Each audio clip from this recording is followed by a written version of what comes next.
ҳавое ки дар пешт афзода мешавад.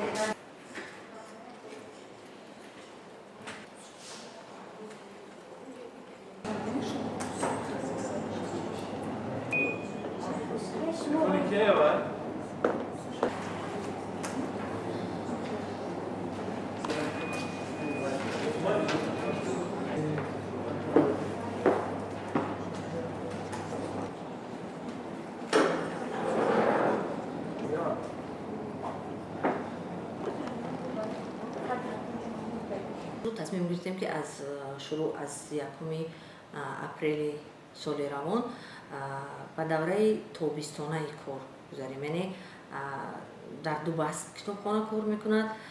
بست اول از ساعت 8 تا 5، بست دوم از ساعت 2 تا 22 شب. به همین خاطر یک اتوبوس جدا کرده شد برای جابجا خانه به خانه بردن کارمندان ما و مقصد از تمدید کردن یا دیگرگون کردن رجای کاری کتابخانه، توسعه سمت‌های فعالیت کتابداری و بهتر نمودن خدمت رسانی به مشتریان است. اصلا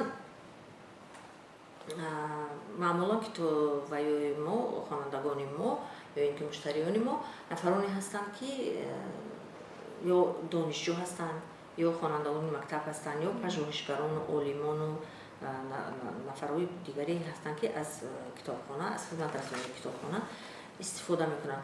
ولی این تدبیر به اون خاطر است که فرض کردیم اگر کارمندان یگان مؤسسه و اداراتی که از ساعت 8 تا 5 کار میکنن و امکانی به کتابخانه آمدن ندارن، در ساعت‌های فارغ از کار یا اینکه در روزهای استراحتی از آن استفاده برند. هرچند در روزهای استراحتی کتابخانه ما پیشترم کار میکرد،